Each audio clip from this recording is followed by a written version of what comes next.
De volta com o Jogo do Poder, hoje com participação do cientista político Geraldo Thadeu e contando com a presença da deputada Aspásia Camargo. Deputada, o PV, o seu partido, passou por um processo de depuração com a saída, enfim, da líder da Marina da Silva. Isso trouxe sequelas, trouxe problemas internos, alguns militantes do partido acompanharam. Como é que a senhora vê? Há quem veja o partido numa situação complicada, o partido tem uma liderança muito cartorial, que não deixa, eu digo nacionalmente, a minha referência nacional, que não deixa o partido se oxigenar, que não deixa o partido se renovar, daí a saída dos seguidores de Marina. Que tipo de sequela trouxe a saída da senadora Marina? Olha, na verdade, o que eu penso é que os partidos políticos brasileiros estão completamente obsoletos nas suas estruturas. Essas estruturas são tão arcaicas que às vezes elas me lembram a República Velha, mas isso não é um partido nem outro, não. Cada vez mais eu vejo isso em todos eles. Então eu acho que há uma insatisfação nesse sentido, é preciso que aumente a participação, cada vez mais a sociedade está descontente, porque as regras do jogo são essas. Então, o partido que tiver regras muito diferentes dos outros, que os outros partidos têm, eles vão ficar em posição de fragilidade. Agora, eu acho que foi uma pena que a Marina tivesse saído, lógico, né? 20 milhões de votos, uma liderança fantástica, respeitadíssima. E que eu realmente lamentei muito e confesso que não me conformei até hoje com essa perda. Mas eu vejo assim que a Marina tem uma função que todos nós vamos ter, que é uma função suprapartidária de lutar pela renovação da política. Porque nós precisamos ter uma solução, nós temos que, no século XXI, partir para conversar direto com a sociedade, para ouvir, não só através das redes sociais, mas através de todas as formas possíveis de participação. Ontem, por exemplo, na audiência pública, foi fantástico, porque estavam lá ONGs, estavam lá associações, entidades, prefeitos, tudo misturado, né? Então, a opinião pública, ela vai querer ter um papel muito grande nesse processo de oxigenação dos partidos e eu acho que as máquinas partidárias vão ter que se preparar para esse grande diálogo. Geraldo, como é que você viu esse episódio da saída da Marina e do PV nesse momento? Você acredita que o PV, a partir desse cisma, ele se fragilizou ou não? Não, é sem dúvida que, como disse a deputada, a perda de uma liderança como a Marina Silva sempre é um peso para o partido. Ela é uma liderança em ascensão, né? Teve um desempenho muito, muito bom na última eleição e ela faz uma coisa que poucos políticos fazem, a deputada faz isso também, ela tem uma função pedagógica, né? Quer dizer, você entra numa campanha não é só para ganhar ou para dizer aquilo que as pessoas querem ouvir, você entra numa campanha para debater os verdadeiros problemas, para dizer coisas que precisam ser ditas, né? Então, acho que, de qualquer maneira, é uma perda. Eu espero realmente que ela volte ao PV. Acho que os problemas, quando forem resolvidos, a tendência é ela voltar para o partido. Deputada, vamos trazer a questão para o Rio de Janeiro. Estamos nos aproximando da sucessão municipal. Qual vai ser o comportamento do PV nessa sucessão municipal e que avaliação a senhora está fazendo do governo Eduardo Paes? Olha, eu acho que, primeiro, o PV é sempre uma incógnita, né?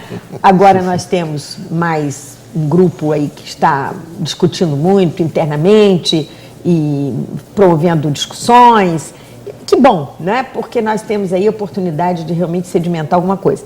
Eu sou pré-candidata, porque eu achei que tinha que fazer isso e é importante que o partido tenha um candidato. É pré-candidata a prefeita do Rio de Janeiro. Sou pré-candidata a prefeita do Rio de Janeiro. Acho que é importante que o Partido Verde, como você disse, Thadeu, que ele tenha a oportunidade de defender uma agenda. Nós estamos discutindo aqui petróleo. Sinceramente, não é essa a agenda do PV. O petróleo é energia renovável.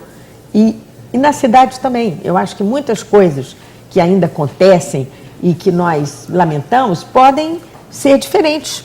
E é preciso que a população saiba disso, porque o Partido Verde entra para formar opinião, ele entra para consolidar uma visão de século XXI para o Rio de Janeiro.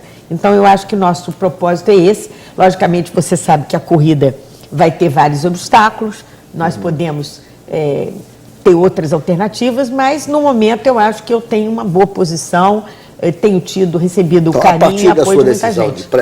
de se lançar como pré-candidata ao governo do Rio de Janeiro, à Prefeitura do Rio de Janeiro.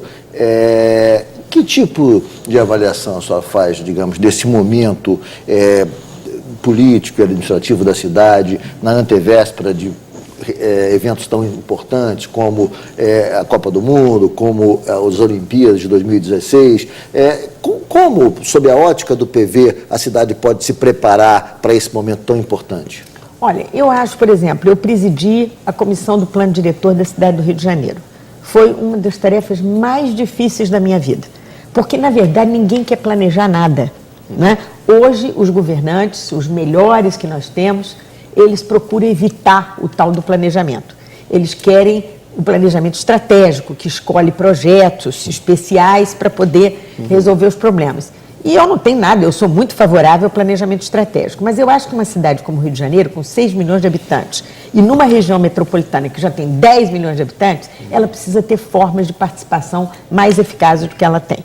E isso não é para atrapalhar o governo, porque às vezes a oposição, entre aspas, aquela oposição às vezes mais radical, mais intransigente, quer uma brecha para poder incomodar o governo. Eu acho que não é essa a posição do PV. O PV sempre foi um partido sério nesse sentido. Nós queremos dar contribuição, nós queremos forçar a cidade a se encaminhar numa direção mais nova, mais progressista. Por exemplo, agora, o principal problema da cidade, o Eduardo é um prefeito dinâmico, ninguém vai dizer o contrário, ele tem feito muita coisa, ele conseguiu, inclusive, restaurar as finanças da cidade e isso tem que ser reconhecido.